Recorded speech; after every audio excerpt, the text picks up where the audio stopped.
చేసుకుని వాక్యాల పరిశుద్ధ ప్రయత్నం నీకే వందనాలు. ఇప్పుడు జరిగించిన విధానాన్ని బట్టి నీకే వందనాలు. స్తోత్రాలు. ఉన్నతపై కార్యక్రమంతో నమ్మకంగా మా యొక్క దీవిక కలిగించి మీరు మాత్రమే మహిమ పొందుతున్నాను. యేసయ్య నామములో ప్రార్థన చేస్తున్నాము తండ్రి. ఆమేన్. హల్లెలూయా. మరి బైబిల్ గ్రంథంలో ఈ రోజు ప్రత్యేకమైన అంశం కోసం మేము తీసుకుంటున్నాం. ఈ రోజు మన ప్రార్థన అంశం ఏంటంటే మెసేజ్ నిజమైన సంతోషము మనకి ఎక్కడ దొరుకుతుంది. సంతోషం అనేది ఎక్కడ దొరుకుతుంది? ఎక్కడ దొరుకుతుంది సంతోషం? సినిమాలో దొరుకుతుంది కొంతమందికి, బంగారం ఉంటే సంతోషం, కొంతమందికి మంచి పట్టు చీరలు ఉంటే సంతోషం ఉంటుంది, కొంతమందికి డబ్బు ఉంటే సంతోషం ఉంటుంది, కొంతమంది ఎక్కువ మంచి ఇల్లు కట్టుకున్నప్పుడు సంతోషపడతారు, అలాగే కొంతమందికి ఉద్యోగం వచ్చినప్పుడు సంతోషపడతారు.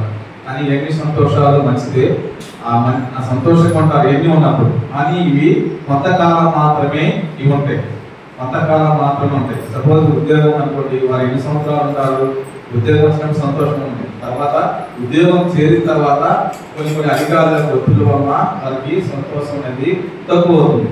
అలాగే ఇంకా జ్ఞాపకం చేసుకుంటే ఏదైనా చీరలు కొనుక్కున్నప్పుడు, పట్టు చీరలు కానీ ఏదైనా కొనుక్కున్నప్పుడు సంతోషంగా అందరూ చూపిస్తాం. ఆ చీరలో ఎన్నాళ్ళు చూపిస్తాం, రోజు అదే చీర చూపించింది కదా, రోజు అదే సంతోషం ఉండదు కదా.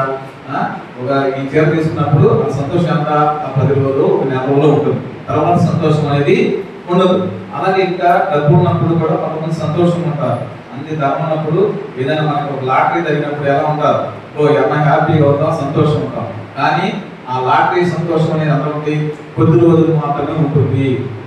కానీ నేను చెప్పేదంటే ఈ లోకంలో ఉన్న సంతోషం అనేది అల్పకాలము అంటే కొద్ది కాలం మాత్రమే ఉంటుంది. ఈ డబ్బు కానీ, లేకపోతే ఉద్యోగం కానీ, చీరలు కానీ, ఒక కారు కొనుక్కున్నప్పుడు సంతోషం కానీ, ఉద్యోగం వచ్చిన సంతోషం కానీ కొద్ది రోజులు ఉంటుంది. తిరిగి మళ్ళీ యథాప్రకారం మనకు బాధలు, మన కష్టాలు, మనకు శ్రమలు, ఇబ్బందులు అన్నీ కూడా యథాప్రకారం ఉంటాయి. అది నిజమైన సంతోషము.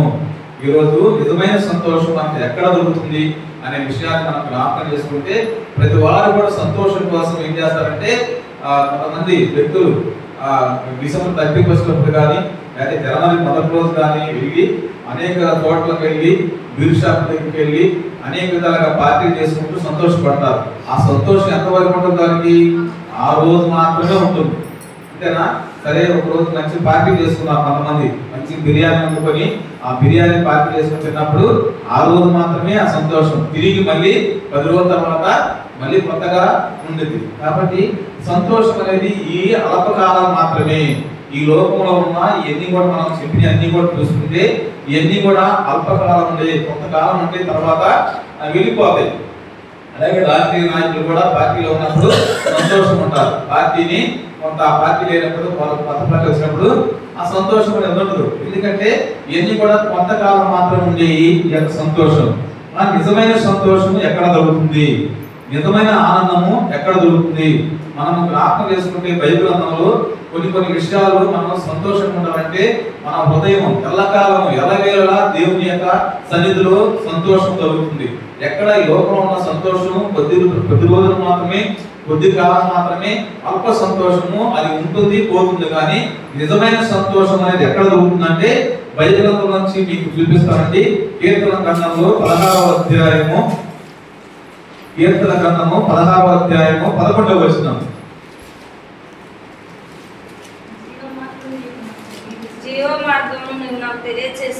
జీవ మార్గమును నీవు నాకు తెలియజేసేదవు,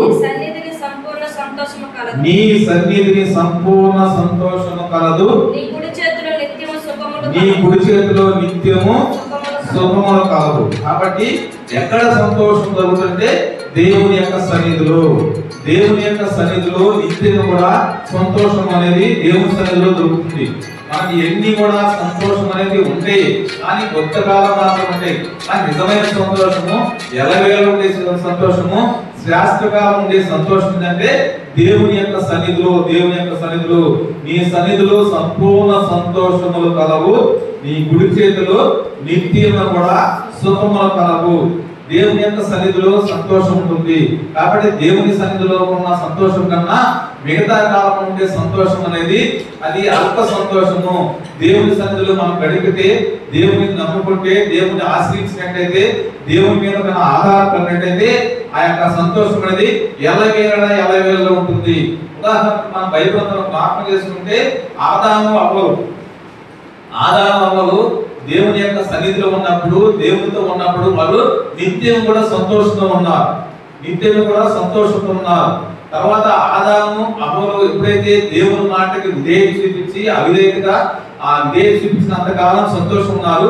ఎప్పుడైతే విధేయత చూపించుకోకుండా అవిధేయత ఉన్న వాళ్ళు ఆ సర్పం యొక్క మాట విని ఆ సర్పానికి మాటకి లోబడి వారు తినవద్దు అన్న పనులు తిన్నారు, దేవుడు చెప్పిన మాటకు వ్యతిరేకించారు. వారి సంతోషం అనేది ఎలా ఉంది?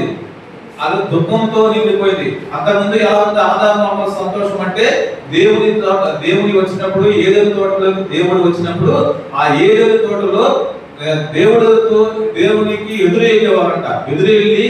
ఎదురుతో ఆయన వస్తున్నప్పుడు ఎదురెళ్ళి ముచ్చటాడుకునేవారు. వాళ్ళు అంటే కబుర్లు చెప్పుకునేవారు. ఎవరెవరు?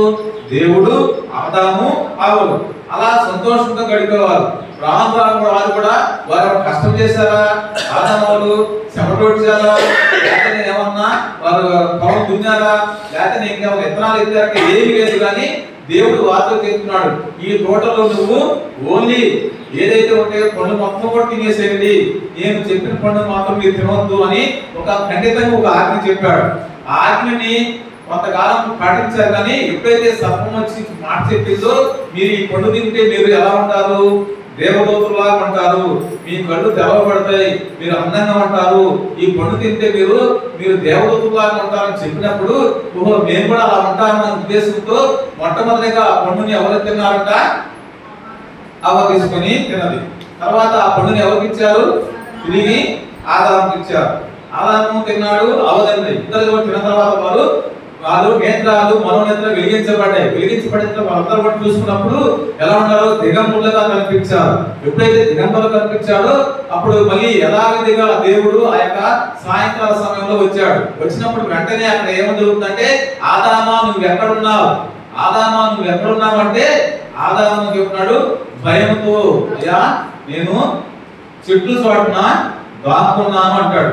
ఆ భయం ఎలా వచ్చిందంటే దేవుని మాటకి అవిధేయత చూపించడం వల్ల భయం అనేది వచ్చింది. ఆ భయం వల్ల ఆయన సంతోషం ఉందా? సంతోషం లేదు. ఏమొచ్చిందంటే భయం అనేది వచ్చింది, దుఃఖం అనేది వచ్చింది. ఆ దుఃఖం భయం వల్ల అప్పుడు దాకా దేవునితో గడిపిన వారు ఎప్పుడైతే దేవుని సన్నిధిని పోగొట్టుకున్నారో వెంటనే ఏదైనా తోటకు వచ్చి వారు గెంటి వేయబడ్డారు. కారణం ఏంటంటే దేవుని మాటకి అవిధేయత చూపించిన వారు ఆదాము. కాబట్టి దేవుని సన్నిధిలో దేవునితో ఉన్నంత కాలము సంతోషంగా ఉన్నారు ఆదాము. ఇంకా మనం జ్ఞాపకం చేసుకుంటే ఎక్కడ సంతోషం దొరుకుతుందంటే దేవుణ్ణి ఆశ్రయించినప్పుడు సంతోషం దొరుకుతుంది. బైబిల్ గ్రంథం నుంచి కీర్తనకారుడు కీర్తన గ్రంథము 5వ అధ్యాయము 11వ వచనం. 5వ అధ్యాయము, నిన్ను ఆశ్రయించిన వారందరూ సంతోషించుదురు, నీవే వారిని కాపాడుదువు కనుక వారు నిత్యము ఆనంద ధ్వని చేయుదురు. చాలు. జ్ఞాపకం చేసుకుంటే నిన్ను ఆశ్రయించిన వారందరూ సంతోషిస్తారు. దేవుణ్ణి ఆశ్రయించాలి, మనుషులు కాదు కానీ దేవుణ్ణి ఆశ్రయించాలి. దేవుని వాక్యం చదువుతుంది 118వ దావీదు కీర్తన 18వ వచనంలో అందరూ కూడా కట్టపాఠం మాట, మనుషులు నమ్ముకుంటే కంటే యెహోవాను ఆశ్రయించుట మేలు, రాజును నమ్ముకుంటే యెహోవాను ఆశ్రయించుట మేలు. మరి ఆ మేలుకారమైన దేవుని వదిలిపెట్టి దేవుణ్ణి ఆశ్రయించకుండా మనుషుల్ని ఆశ్రయిస్తున్నారు కొంతమంది. మనుషుల్ని ఆశ్రయించి మనము ఏదైతే సంతోషం కావాలని మనుషుల కోసం వెళ్ళినప్పుడు ఆ సంతోషం దొరకదు. కానీ దేవుణ్ణి ఆశ్రయించిన వారు సంతోషంగా ఉంటారు. నిన్ను ఆశ్రయించిన వారందరూ అందరూ నిన్ను ఆశ్రయించిన వారందరూ సంతోషించుదురు, నీవే వారిని కాపాడుదువు, వారు నిత్యము ఆనంద ధ్వని చేయదు. కాబట్టి వారి ఆనందం ధ్వని చేయాలంటే మొట్టమొదటి మనము సంతోషంగా ఉండాలంటే దేవుణ్ణి ఆశ్రయించే బిడ్డలుగా ఉండాలి. నీవు నేను మనందరం కూడా దేవుణ్ణి ఆశ్రయించినప్పుడు సంతోషంగా ఉంటాం. అలాగే కీర్తనకారుడు 9వ అధ్యాయంలో 10వ వచనం కూడా జ్ఞాపకం చేసుకున్నట్లయితే 9వ అధ్యాయం 10వ వచనం, యెహోవా నిన్ను ఆశ్రయించు వారిని నీవు విడిచిపెట్టేవాడు కాదు, కావున నీ నామం మీరిన వారు నిన్ను నమ్ముకుందరు. కాబట్టి దేవుణ్ణి ఆశ్రయించే వారిని దేవుడు విడిచిపెట్టడు. అంతేనా? దేవుణ్ణి ఆశ్రయించిన వారిని దేవుడు విడిచిపెట్టేవాడు కాదు. ఎందుకంటే మనందరం కూడా దేవుని బిడ్డలం, దేవుని భక్తులం, దేవుని యొక్క సన్నిధికి వచ్చిన వారం కనుక మనల్ని విడిచిపెట్టే దేవుడు మన దేవుడు కాదు. తన భక్తుల ప్రవర్తన ఆయన్ని కాస్తాడు. తన భక్తుల యొక్క ప్రవర్తన ఆయన కాస్తూ తన భక్తులు కావాల్సిన ప్రతి అవసరం కూడా దేవుడు తీరుస్తూ వస్తాడు. అలాగే జ్ఞాపకం చేసుకుంటే దేవుని ఆశ్రయించే వారు సంతోషంగా ఉంటారు. ఇంకా ఆయన ఏం చేస్తాడు? ఇందాక చదివినట్టుగా కేడముతో కప్పినట్లు నీవు వారిని దయతో కప్పెదవు. 9వ అధ్యాయం 5వ అధ్యాయంలో జ్ఞాపకం చేసుకుంటే 5వ అధ్యాయం 12వ వచనం, యెహోవా నీతిమంతులను ఆశ్రయించువాడు నీవే, కేడముతో కప్పినట్లు నీవు వారిని దయతో కప్పెదవు. కావున నీ నామమును ప్రేమించు వారిని గురించి ఉల్లసింతురు. ఉల్లసిందంటే సంతోషం ఉంటారు, ఆనందంగా ఉంటారు. కాబట్టి దేవుని ఆశ్రయించే బిడ్డలుగా ఉండాలి. మొట్టమొదటిగా ఆయన సన్నిధిలో ఉండాలి.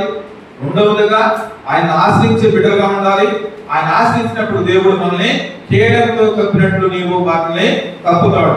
అంటే చెప్పే కదా 9వ అధ్యాయంలో ఆయన ఆశ్రయించే వారిని ఎవరిని కూడా ఆయన విడిచిపెట్టే దేవుడు కాదు, అని ఆశ్రయించాలి. ఇంకా అనేక మంది దేవుని ఆశ్రయించి అనేక మేలు పొందుకున్న వారు ఉన్నారు బైబిల్ గ్రంథంలో.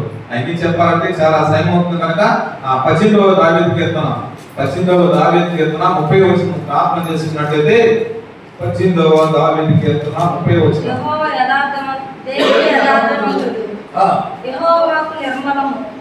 తన శరణుజొచ్చిన వారందరికీ ఆయన కేడము. తన శరణుజొచ్చిన వారందరికీ ఆయన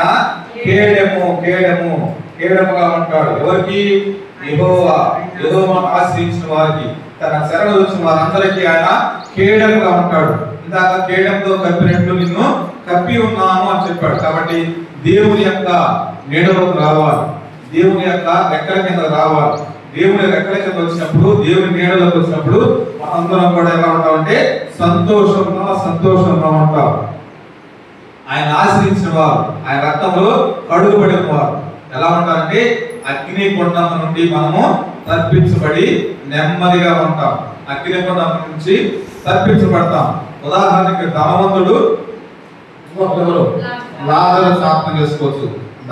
ధనవంతుడికి అన్నీ ఉన్నాయి కానీ చివరికి అతనికి ఆత్మరక్షణ లేదు.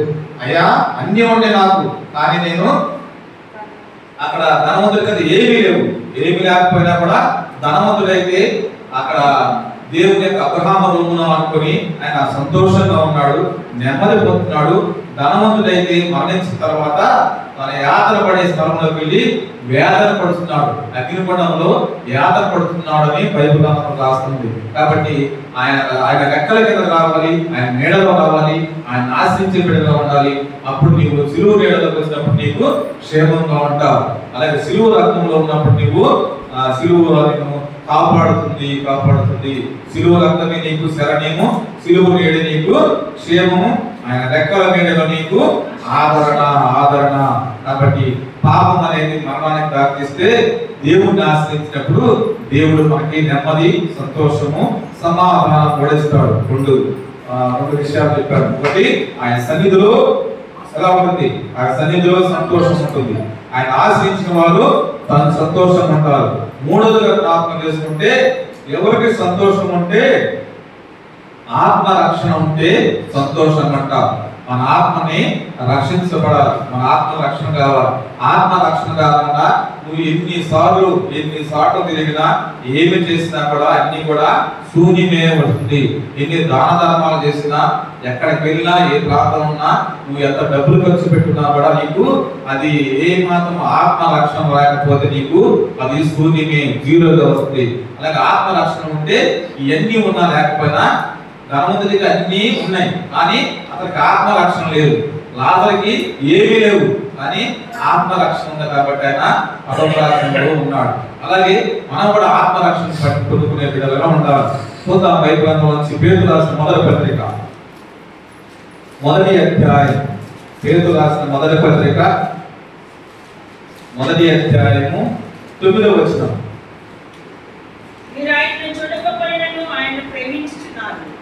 ఇప్పుడు ఆయనను కన్నులారా చూడకయ విశ్వసించుచు మీ విశ్వాసమునకు ఫలమును అనగా ఆత్మరక్షణను పొందుచు చెప్పనాశక్యమును మహిమాయుక్తమునైన సంతోషము కలవారై ఆనందించుచున్నారు. చెప్పనాశక్యము కానీ మహిమాయుక్తమైన సంతోషం గలవారై ఆనందించున్నారు. ఎవరు వారు అంటే ఎవరు వారు? ఆత్మరక్షణ పొందిన వారు, ఆత్మరక్షణకి పొందుకున్నవారు, ఆత్మను కాపాడుకున్నవారు, ఆత్మ గురించి శ్రద్ధ కలిగిన వారు, ఆత్మలో వారు ఎక్కువగా ఆత్మలో ఆనందించేవారు. ఎలా ఉంటారంటే ఆత్మరక్షణ పొందిన వారు సంతోషంగా వారై ఆనందించేవారుగా ఉంటారు. చెప్పశక్యమైన కానీ మహిమాయుక్తమైన సంతోషము గలవారై ఆనందిస్తున్నారు. ఎవరు ఆనందిస్తారంటే ఆత్మరక్షణ పొందుకున్న వారు సంతోషంతో ఉంటారు. బైబిల్ నుంచి అనేక మంది వారికున్న తప్పిదాలని, వారికున్న ఏదైతే వారికున్న ఆత్మరక్షణ గురించి వారు శ్రద్ధ తీసుకున్నప్పుడు ఆ తప్పిపోయిన కుమారుడు మనం జ్ఞాపకం చేసుకుంటే ఆ తప్పిపోయిన కుమారుడు ఎలా ఉన్నాడంటే మొట్టమొదటిగా దేవుని యొక్క సన్నిధిని వదిలిపెట్టాడు, తండ్రిని వదిలిపెట్టాడు, దేశ విదేశాలకు వెళ్ళి అక్కడ ఏం చేస్తున్నాడంటే తన ఇష్టానుసారంగా కాలం గడుపుతున్నాడు. తన ఉన్న ఆస్తి మొత్తం కూడా పోగొట్టుకున్నాడు. ఇక్కడ దేవుని సన్నిధిలో ఉన్నంత కాలం తండ్రి రెక్కలకి తండ్రి కుటుంబంలో ఉన్నంత కాలం సంతోషం ఉంటాడు. ఎప్పుడైతే ఆయన అక్కడి నుంచి వదిలిపెట్టి తన యొక్క విదేశాలకు వెళ్ళి అక్కడ ఏదైతే వ్యాపారం చేసి చెడు వ్యాపారం చేసి లేదనేమో దేవునికి అయిష్టమైన పనులు చేస్తూ తన ఇష్టానుసారంగా జీవితం జీవిస్తూ తన డబ్బు మొత్తం కూడా ఖర్చు పెట్టుకొని చివరికి మనకి తినడానికి తిండి లేకనేమో తాగడానికి నీరు ఉందా కానీ తినడానికి తిండి లేక ఉద్యోగము లేక అనేక మందికి అక్కడ వెళ్ళిన తర్వాత ఆహారం అడిగి ఎవరు కూడా ఆహారం పెట్టినప్పుడు తన ఆహారం కోసం ఏం చేశాడు? ఆయన ఒక పందుల యజమాని దగ్గరికి వెళ్ళాడు. పందుల యజమాని దగ్గరికి వెళ్ళి ఏమన్నాడు అంటే, అయ్యా నాకు ఆహారం లేదు, భోజనం లేదు, కాబట్టి ఏదైనా ఉద్యోగం అంటే ఇదిగో పందులు కాసుకో అన్నాడు. ఈ పందులు కాసుకున్నప్పుడు అక్కడికి వెళ్ళిన తర్వాత కనీసం ఆ పందుల దగ్గర పొట్టు ఉండేది కదా, ఆ పొట్టుని తిందామని ఆశపడ్డాడు. ఆ పొట్టు తిందామని ఆశపడ్డా కూడా చివరికి ఆ పందులు ఏమో ఆనేస్తాయా? ఆ పందులు ఏం చేస్తాయి? అయ్యే కలపడుకుంటా కనీసం మనిషి కానిగా అయ్యే తింటమే కానీ ఇతర రానికి కనీసం పొట్టు కూడా దొరకట్లేదు. పందులు తినే పొట్టు కూడా తినడానికి అతనికి లేదు. ఇంతకుముందు ఎలా ఉన్నాడు? దేవుని సన్నిధిలో ఉన్నప్పుడు బాగానే ఉన్నాడు, తండ్రి ఇంటి దగ్గర ఉన్నప్పుడు బాగానే ఉన్నాడు. అవన్నీ బాగొట్టుకొని బయటకు వెళ్ళిన తర్వాత తన ఇష్టానుసారంగా వ్యాపారం చేసి చెడు వ్యాపారం చేసి తన ఆస్తి మొత్తం పోగొట్టుకున్న తర్వాత ఏ మాత్రం కూడా ప్రయోజనం లేదు తెలుసుకొని మారు మనసు పొంది బుద్ధి వచ్చినప్పుడు ఏం చేశాక? బుద్ధి వచ్చినప్పుడు చూద్దాం బైబిల్ నుంచి లోకాసు వార్తలో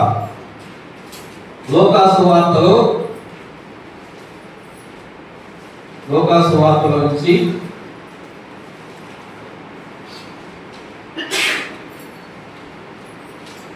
15వ అధ్యాయం. లోకాసు వార్త 15వ అధ్యాయము 15వ అధ్యాయం నుంచి జ్ఞాపకం చేసుకున్నట్లయితే చూద్దాం అమ్మా. అయితే బుద్ధి వచ్చినప్పుడు ఎన్నో వచనం? 17వ వచనం. అయితే బుద్ధి వచ్చినప్పుడు వాడు నా తండ్రి యొక్క ఎంతో మంది కూలి వాడు అన్నము సమృద్ధిగా ఉన్నది, నేనైతే ఇక్కడ ఆకలికి చచ్చిపోతున్నాను. నేను లేచి నా తండ్రి వద్దకు వెళ్ళి, తండ్రి నేను పరలోకమునకు విరోధంగాను నీ ఎదుట పాపం చేసితిని, ఇక మీదట నీ కుమారుని అనిపించుటకు యోగ్యుడు కాను, నన్ను నీ కూలివాను ఉత్తనగా పెట్టిన అతనితో చెప్పులను అనుకొని లేచి తండ్రి వద్దకు వచ్చెను.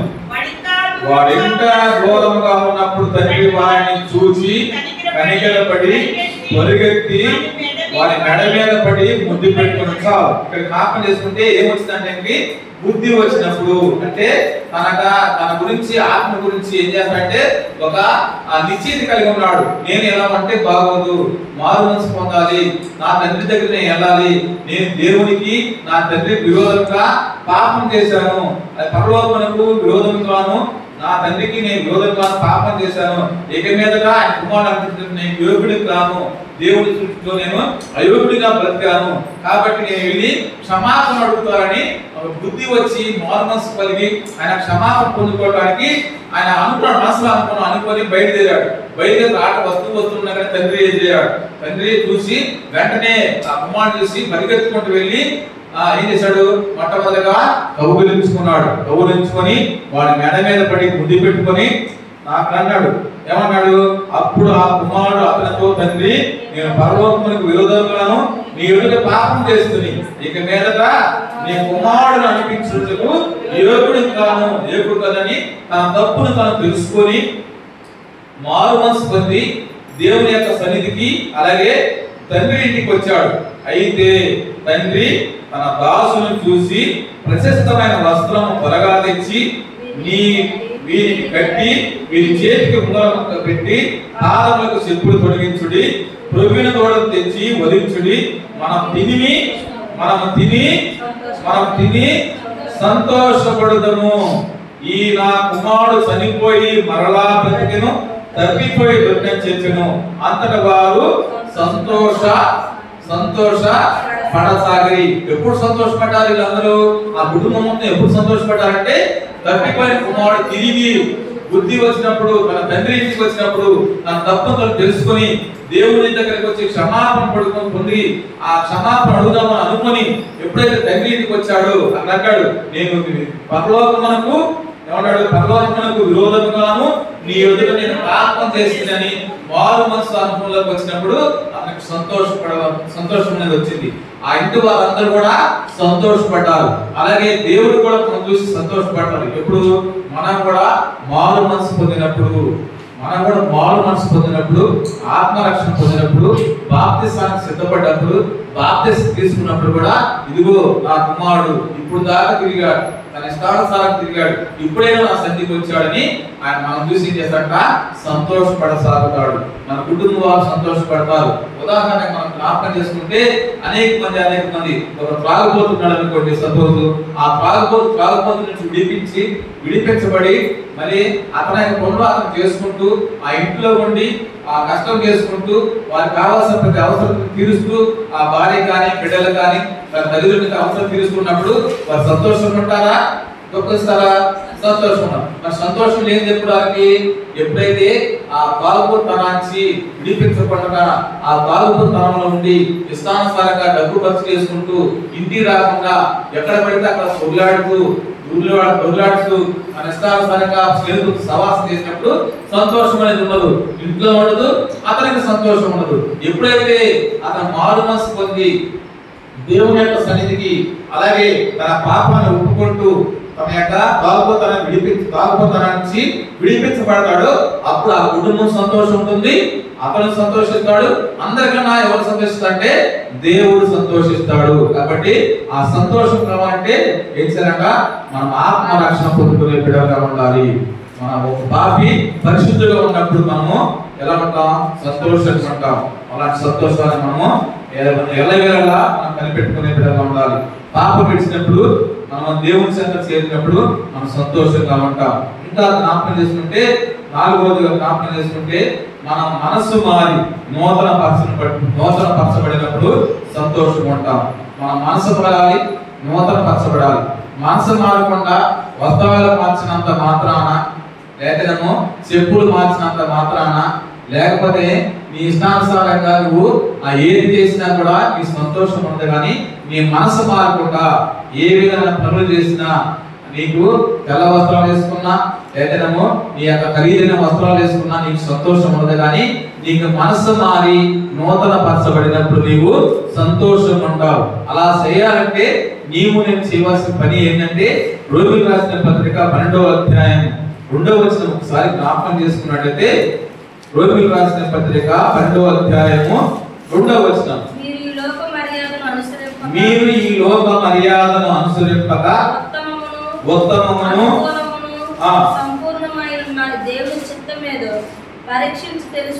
పరీక్షించి తెలుసుకున్నట్లు మీ మనసు మారి నూతన మొదటి వలన రూపాంతరానుభవంలోకి రావాలి. అప్పుడు సంతోషంగా ఉంటారు. ఎప్పుడు సంతోషం ఉంటారు? దేవునికి సంతోషం ఉన్నది, మనకి సంతోషం ఉందంటే ఎప్పుడైతే మనము మన శరీరాలని ఆయనకి సమర్పించుకొని దేవుని వాత్సల్యం బట్టి దేవుని సన్నిధికి వచ్చి మనము ఈ లోక మర్యాదను అనుసరింపకుండా ఉత్తమమును అనుకూలమును సంపూర్ణమైన దేవుని చిత్తమేదో పరీక్షించి తెలుసుకున్నట్లు మీ మనసు మారినప్పుడు, మన మనసు మారాలి, బుద్ధి మారాలి. మనసు అంటే బుద్ధి మారాలి, మనసు మారాలి. మన మనసు మారిందని మనము ఇష్టానుసారంగా డబ్బులు ఉన్నాయని లేకపోతే బట్టలు ఉన్నాయని ఆ బట్టలు వేసినంత మాత్రాన, డబ్బులు తీసుకుని ఖర్చు చేసినంత మాత్రాన, దాన ధర్మాలు చేసినంత మాత్రాన నీకు మనసు మారకుండా ఏది చేసినా సామెత చెబుతారు. ఒక పంది పిల్లలను తీసుకొచ్చాక పంది పిల్లని తీసుకొచ్చి ఒక మంచి ఉన్నవాళ్ళు తీసుకొచ్చి ఇంకా దానికి ఒక పేరు, మంచి పేరు పెట్టి దానికి ఏదైనా సరే పప్పి అని పిలుచుకుంటా ఒక స్త్రీ అక్క తీసుకొచ్చి దానికి మంచి డ్రెస్ వేసి దాన్ని మంచిగా స్నానం చేయించేసి ఒక మంచిగా నగలేసేసి దాంట్లో మెడలో మంచిగా చూసుకుంటుంది. చూసుకుంటున్నప్పుడు ఆ పంది గుడ్డి అనేది మారదు కదా. అలాగే ఒక పదార్థం తీసుకెళ్తుంటే ఆ కంట్రోల్ చేయబోయే యొక్క ఏదైతే మనం తాడు పట్టుకొని తీసుకెళ్తున్నాం అనుకోండి, తీసుకెళ్తున్నప్పుడు వెప్పుకున్నది ఆయన ఎవరితో మాట్లాడుతుంటే ఆ యొక్క చిన్న పప్పి అంటారు. ఆ పప్పి అనే ఆ పంది పేరు ఏం చేస్తుందంటే ఆ కంట్రోల్ ఓడిపీసేసుకుంది. ఓడిపీకేసిన తర్వాత ఏ మాటలో ఉంది ఆడికి బదులాడి తిరిగి అక్కడ కొంత దానం కొద్ది రోజుల తర్వాత కొంచెం అంటే కొంత టైం దాకా అది కనిపించలేదట. కనిపించకపోతే ఎక్కడ ఉందని మా పప్పి పోయింది అంటే ఏ పప్పి అని అందరూ చూస్తుంటే ఎక్కడ ఆ పప్పి దొరకలా. ఎక్కడ దొరుకుతుందంటే అక్కడ చూస్తున్న పప్పి అంటే ఆ బుట్టలోంచి బయటకు వస్తున్నట. ఇదిగో ఈ పప్పి అంటున్నాడు. అంటే తన మనసు మారిందా, బుద్ధి మారిందా, తిరిగి బురద వాసనకి అలవాటు పడింది పంది. నువ్వు ఎన్ని సెంటులు రాసినా, ఎన్ని మంచి వస్త్రాలు వేసినా, నువ్వు దానికి ఎన్ని నగలేసినా కూడా దాని బుద్ధి మారిందంటే పంది బుద్ధి ఎలా ఉందంటే తిరిగి పంది బురద వాసినప్పుడు ఆ బురదని వాసన చూసుకుంటూ దాంట్లో పడి హాయిగా ఉన్నట్టు దాంట్లో పూలాడుకుంటూ బయటకు వచ్చింది. అప్పుడు వచ్చినప్పుడు దాన్ని చూసి ఇది ఇప్పుడు దాకా నీకు ఇంత చేస్తే నువ్వు అలా వెళ్ళావని ఆ యజమానురాలు కూడా ఏం చేసింటే అసహించుకుంది. అలాగే మనము బుద్ధి మారకుండా ఏం చేసినా కూడా అది ఉపయోగం ఉండదు. బుద్ధి మారాలి. నాలుగోదిగా మన మనసు మారాలి, బుద్ధి మారాలి. సజీవ యాగంగా మనం ఎవరికి సమర్పించాలి? మన శరీరాన్ని దేవునికి సమర్పించాలి. బైబిల్ జ్ఞాపకం చేసుకుంటే కీర్తన గ్రంథంలో 30వ అధ్యాయం 12వ వచనం. 30వ అధ్యాయము 30వ దావీదు కీర్తన 12వ వచనం. నీవు నా గోనె పట్ట విడిపించి సంతోష వస్త్రములను నీవు నా గోనె పట్ట విడిపించి సంతోష వస్త్రములను ధరింపజేసి ఉన్నావు. యెహోవా నా దేవా, నిత్యము నేను నిన్ను స్తుతించెదను. మారు మనసు పొందిన వాళ్ళు అలాగే మంచి నూతన అనుభవం కలిగిన వారు ఎలా ఉంటారంటే సంతోష వస్త్రం ధరింపజేసుకుని నిత్యం కూడా ఆయన స్తుతించే బిడ్డలుగా ఉంటారు. కాబట్టి ఆ స్తుతించే అనుభవంలోకి రావాలి. ఒకసారి మనం ప్రార్థన చేసుకుంటే ఒక పాపాత్మ స్త్రీ, అతను ఆ పాపాత్మ యొక్క స్త్రీ ఆ పాపం నుంచి విడిపించబడిన తర్వాత ఆమె సంతోషంగా ఉన్నట్టు జ్ఞాపకం చేసుకోవచ్చు. సమరయ స్త్రీని జ్ఞాపకం చేసుకుంటే సమరయ స్త్రీ 5 పిరమిడ్లు ఉన్నారు. 5 పిరమిడ్లు ఉన్నప్పుడు కూడా దేవుడు దర్శించి ఆమెతో మాట్లాడినప్పుడు ఆ పాపం అనే కొండని విడిచిపెట్టినప్పుడు తిరిగి ఆమె ఆ ఊళ్ళో సమరయ గ్రామంలోకి వచ్చి పట్టణంలోకి వచ్చి ఆ యొక్క సువార్త చెప్పినప్పుడు అనేక మంది ఆ దేవుని మాటలు ఆమెను విశ్వసించారు. దేవుని మాటలు విశ్వసించి ఆయన చూడటానికి అనేక మంది వచ్చి తర్వాత ఇది కాదు నువ్వు చెప్పిన మాటలు కాదు కానీ మేము చూసి నిజంగా ఆయన లోకరక్షకుడని ఆయన గురించి విని ఆయన మీద నమ్మకం ఉంచి వారు కూడా దేవుని నమ్ముకునే బిడ్డలుగా ఉంటారు. అలాగే ఒక పాపాత్మురాలు విడిపించినప్పుడు సంతోషపడుతుంది. అలా విషయాల్లో కొన్ని విషయాలను జ్ఞాపకం చేసుకుంటే నూతన అనుభవంలోకి వచ్చినప్పుడు సంతోషం ఉంటాం. మరొక 5వ విషయంలో మనం జ్ఞాపకం చేసుకుందామండి. 5వ విషయంలో ఎప్పుడు సంతోషంగా ఉంటామంటే బైబిల్ గ్రంథం నుంచి ఎప్పుడు సంతోషంగా ఉంటాము. బైబిల్ గ్రంథంలో 4 విషయాలు. ఇప్పుడు మొట్టమొదటిగా ఆయన సన్నిధిలో సంతోషంగా ఉంటాం, ఆయన ఆశ్రయించిన వారు సంతోషంగా ఉంటారు, ఆత్మ రక్షణ పొందిన వారు సంతోషంగా ఉంటారు, ఒక మారు మనస్పతి నూతన పరచబడిన వారు సంతోషంగా ఉంటారు. జ్ఞాపకం చేసుకుంటే యేసుక్రీస్తు ప్రభు వారిని నిజంగా మనం తెలుసుకోవడం ద్వారా సంతోషంగా ఉంటాం. నిజంగా